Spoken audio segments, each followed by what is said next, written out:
Good morning everyone and welcome to Rhyme of the Times for the week ending 29th of April 2023.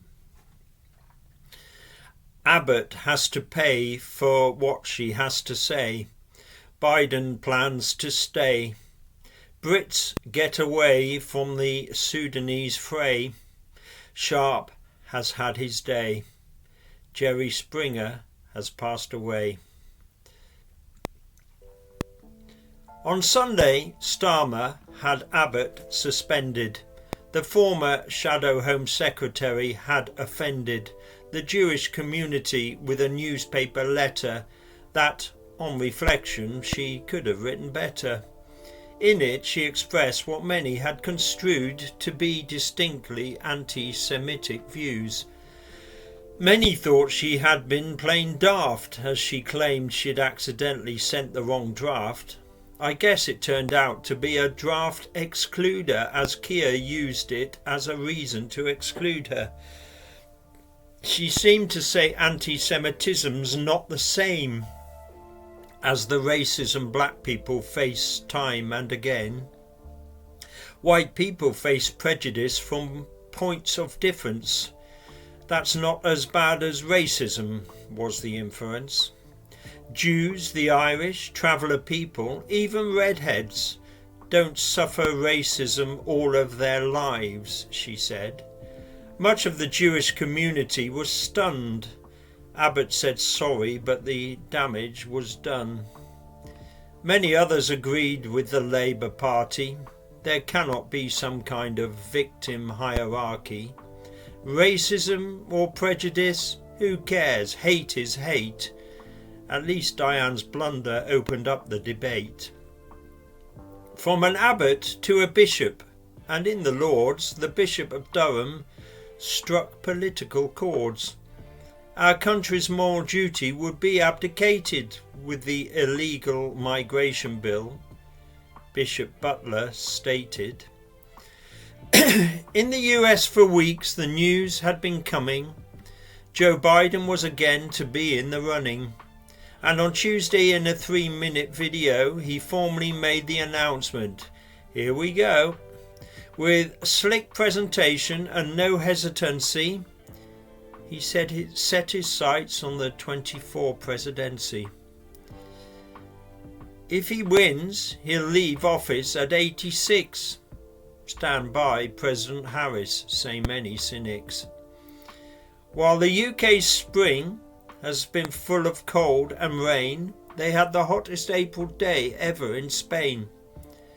The 27th of April, note that date, when Cordoba Airport reached 38.8.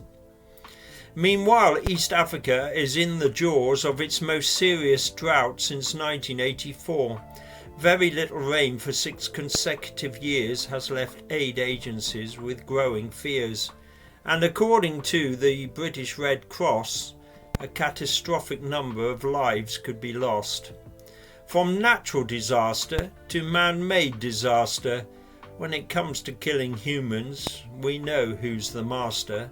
And this week Putin went on another blitz, Ukraine taking more inexplicable hits.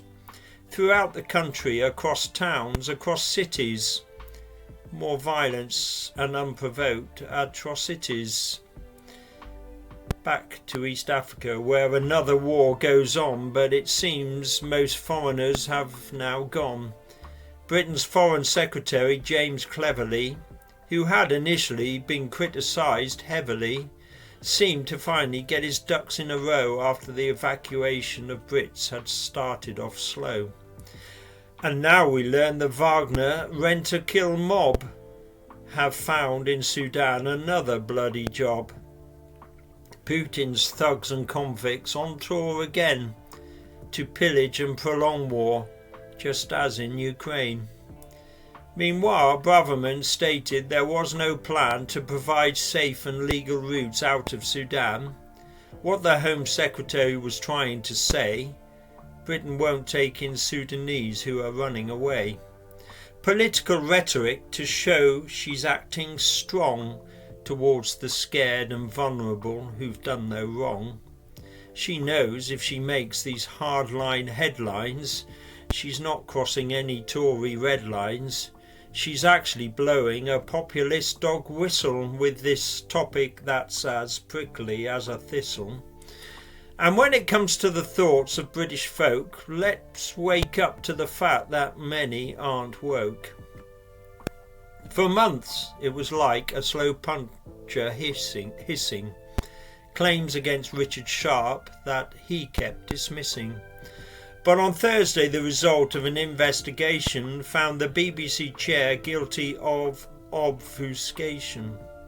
After just over 2 years in the role, Mr. Sharp knew his head was about to roll. So on Friday he saved further humiliation with an apology and a resignation. He had failed to disclose what he had known when involved in Prime Minister Johnson getting a loan. This goes against rules of impartiality required when working for the BBC. Jerry Springer, in the words of the BBC, was the godfather of reality TV. Though Jeremy Kyle and others followed his lead, Jerry Springer was the pioneer indeed. His show in the US for 27 years had ordinary people showing rage and tears. From transgender issues to child abuse, he addressed what at the time were considered taboos. Participants and viewers put through the ringer with their daily dose of Jerry Springer. He had careers in politics and the law. As a news anchor, he won seven Emmy Awards. But it's his talk show work that has his name enshrined. On Thursday, cancer took him at 79. 3 p.m. Sunday, the first UK alert system should have set off phone alarms, but 10 million missed them. Their mobiles simply did not activate, while others reacted up to 20 minutes late. In a real emergency, that wouldn't be great.